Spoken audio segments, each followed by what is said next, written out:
Okay, so these are going to be notes on domain and range word problems.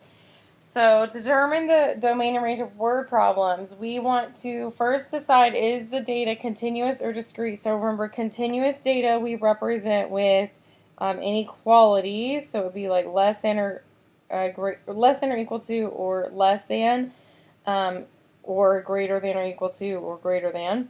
And then discrete we actually write as a set of points. So remember, discrete means we can list every single one out, and we're going to write those with squiggly brackets.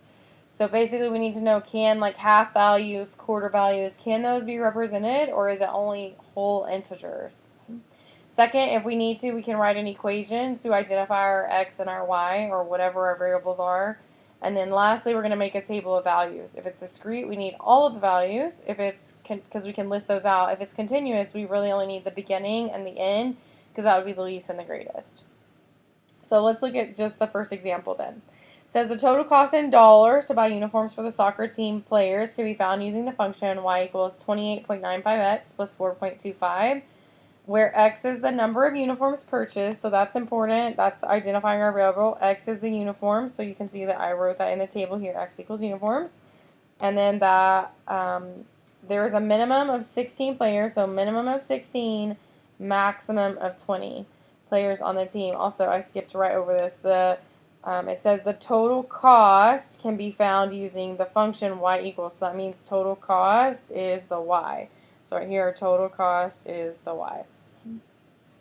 So you can do a couple of things with this equation. You could graph it, or we could just use a calculator page. Either is going to work as long as you can manipulate your graph to get the numbers you need. So the numbers we need would be the number of players or uniforms, right? If I have 16 players, I need 16 uniforms. I can have 17 players or uniforms, 18 players or uniforms, 19. You can also have 20, so I'm going to add in an extra spot there for that. All right, so now I need to determine the cost. So again, I could graph this equation and do that, or I could just use a calculator page. So either one works. I'm going to go with a calculator page first. So we want to know, well, how many is 16? How much does 16 cost? 17, 18, 19, and 20. How much do each of those numbers of uniforms cost? So I'm going to do a new document. I'm going to add a calculator. So if it's 28.95, you could just plug the number in, or you could do x plus 4.25, and we want to evaluate that. So I'm going to do control equals and get that vertical bar. When x equals 16, there would be that cost. So then I'm just going to scroll up and highlight this, and then just push enter. I'm going to change that to 17, enter. Then I'm going to go up and highlight that and change it to not 17, but now 18. And do it again for 19. And then the last one is 20, because that would be the maximum number of uniforms that I'm purchasing, because I can only have 20 players.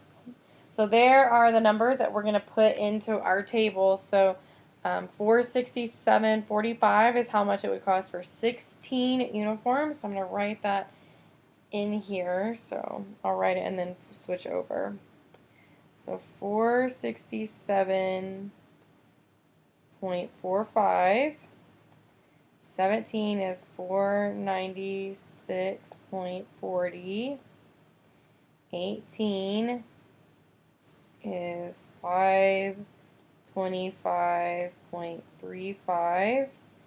19, $554.30, and at 20, $583.25.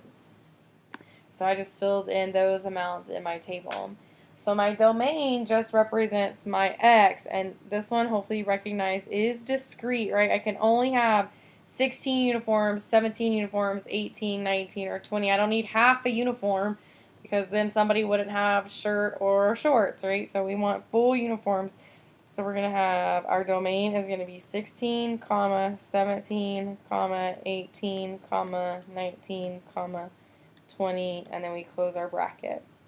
Okay, the same thing on the range. The range is our Y's, so our cost can only be these amounts, right? We're not buying half a uniform, so our amounts can only be those values, so that's discrete.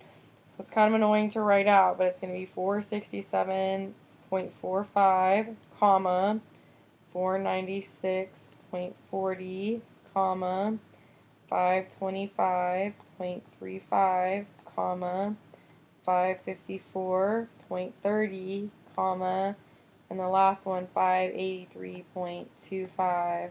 Close our bracket because those are the amounts that we can have for how much the uniforms would cost.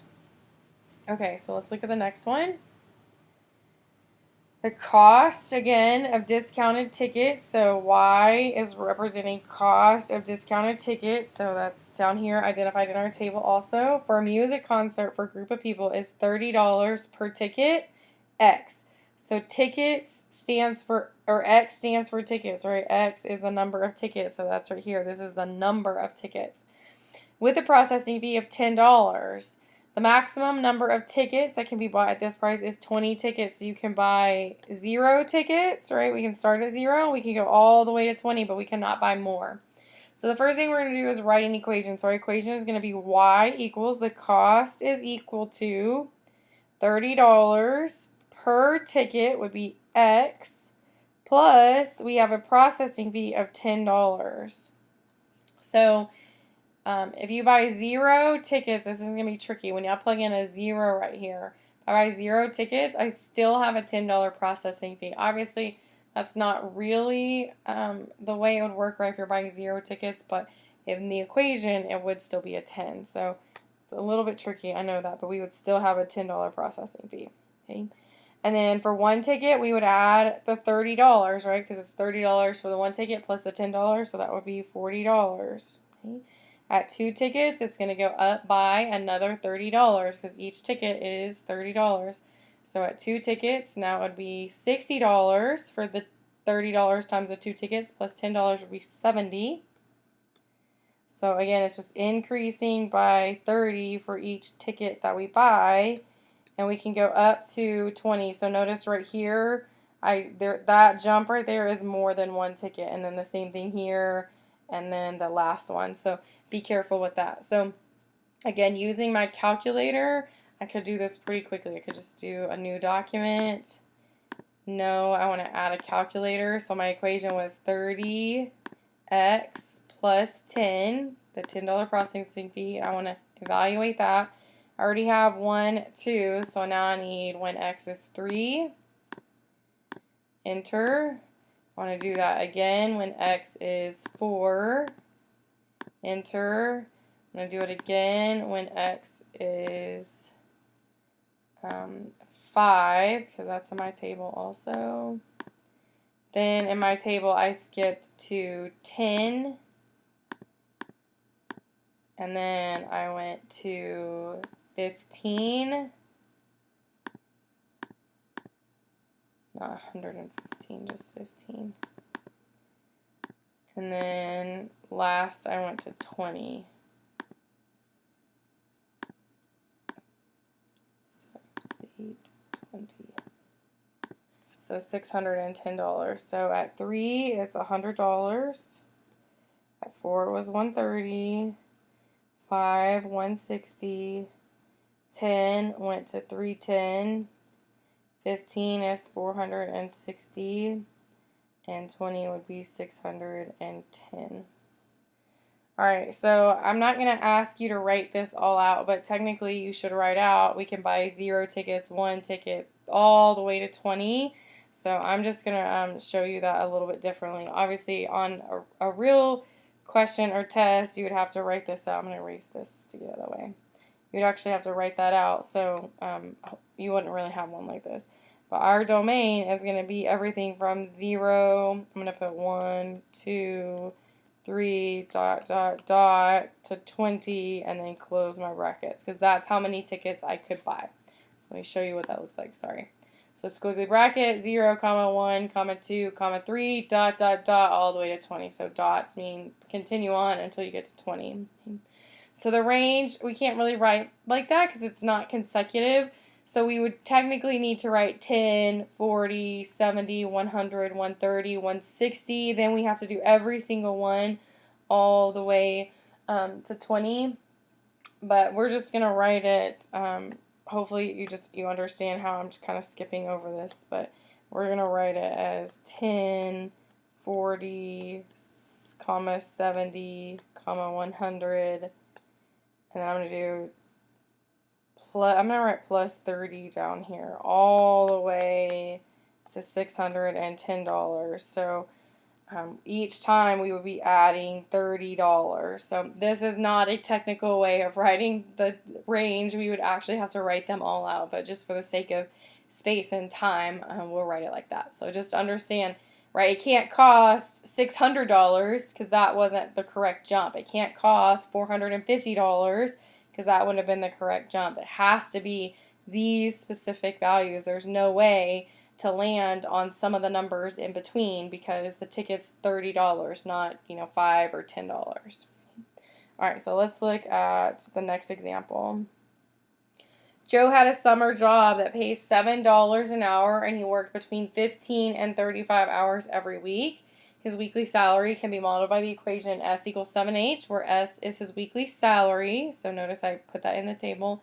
S is his salary. Notice that's in the place of Y. So really important that you see that this is like Y equals 7x. So the Y and the S are the same thing. So this is technically S. And X is the hours, or H. H is the number of hours he worked in a week. So we only really need 15 and 35 for our hours because he could work 20 hours. He could work 22.5 hours. So we're only going to do the beginning and the end. So the least number of hours that he worked is 15. The max number of hours he worked is 35. And then we just want to figure out what is his salary. If he works 15 hours, he would do 15 times 7, or 7 times 15. If he worked 35, it would be 7 times 35. So using my calculator to do that, 15 times 7, at the minimum, he would make $105, and the maximum, 35 hours at $7 an hour, he would make $245. So his minimum pay is $105. His maximum pay is $245. So I'm going to write those in here. So minimum was $105. Maximum was $245. So this one is not discrete. You could list 15, 16, 17, 18, all the way to 35. But we can write that as an inequality also because it's any number between 15 and 35. And it can also be half values or quarter values. So those incremental amounts. So we're going to write this as an inequality because he doesn't have to work actually full hours. So as an inequality, his domain would be X is going to be everything greater than or equal to 15. But less than, it can also be equal to 35. Really important that you might also see instead of X right here, that could be H. So it could say H is greater than or equal to 15, but less than or equal to 35. So his hours. Okay. Same thing on the salary. His lowest amount is 105. His highest amount is 245. So his Y, or his salary, would be greater than or equal to 105, but less than or equal to 245 because that's the maximum amount that he can work. And again, the Y could be, instead of Y, it could say S is greater than or equal to 105, but less than or equal to 245. So really important that you notice that the variables might be different from X and Y, but the domain is still whatever X stands for. So in this case, X stood for H, hours, and Y stood for S, salary. So that's why down here it's Y or S. All right. Number 4, a bicycle rental shop rents bicycles for $8 an hour. The total cost C in dollars. So right here, our Y is cost, but it's actually C. So really important that you see how those variables are interchangeable. So this is like Y equals 8X. So the Y is the cost, C, and X is H, hours. In this equation, C equals 8H. Okay, so the total cost C in dollars for renting a bicycle H hours is given by the function the cost equals $8 times every hour. Once you get to the rental shop, you figure you can rent a bicycle for at most 5 hours. So we're going to fill this in for 0 hours, 1, 2, 3, 4, or 5 hours. Again, though, you could rent it for 3.5, right? Or 2.25. So we're not going to write this out like 0, 1, 2, 3, 4, 5 because it could be any number in between those numbers as well. So we're going to write this as an inequality. So x is going to be greater than or equal to 0, but less than or equal to 5. Again, x also stands for the h. So it could be, instead of x, it could say h is greater than or equal to 0, but less than or equal to 5. All right, if it's $8 an hour, and then it could be anywhere from $0, right? Because when you plug in a 0 for the H, you would get 0 this time. There is no fee. At $5 or 5 hours, 5 times 8 would be 40. So it's everything from 0 to 40 and in between, right? And again, if we rent it for 3.5, it's going to be something incremental. If we rent it for 4.5, it'd be something between that. So in this case, everything from 0 up to 40. So our y is going to be greater than or equal to 0, but less than or equal to 40. Or again, instead of y, they might put the c for cost. Cost is greater than or equal to $0, but less than or equal to $40. All right, and then the last one. Suppose the function p of x equals 0.40x plus 2 represents the price of an Uber ride, where x is the number of miles. So I have number of miles 0, 1, 2, 3, 4, 5, up to 10. Find the domain and range for up to 10 miles. So you don't exactly have to go 1 mile, right? You could go 1.1 or 1.5 or 2.3 or 2.7 miles. So we don't want to list these out as a set. We want to write those as an inequality. So again, our x is our miles. So I'm going to write it as x is going to be greater than or equal to 0. I don't know why you would take an Uber if you're going 0 miles, but it could be less than a mile, but you don't want to walk maybe. So greater than or equal to 0, but less than or equal to 10. All right, and then the cost, it's 40 cents for every mile, plus 2 would mean that there's like a $2 fee. So at 0 miles, you still have a $2 fee, right? So my p of x, or my cost, right, p of x is y, this is p of x, is still $2. All the way up to 10 miles, so if I put a 10 in right here, 0.4 times 10 plus 2, so I'll show you what you get when you type that in. 0.4 times 10 plus 2 is going to be $6. So it's $4 for the 10 miles plus the $2 fee. So that's a total of $6. So the maximum amount you would pay would be $6. So again, we don't need all these numbers in the middle because we already know that it's something between 2 and 6. So y, the cost, would be greater than or equal to $2, but less than or equal to $10. And one more time, they don't have to say y right here. They would put, and this is probably what y stands for, which is p of x or cost. So I'm going to write p of x in the middle is greater than or equal to 2, but less than or equal to 10. So that right there stands for the cost, right? P of x is the cost right here. All right.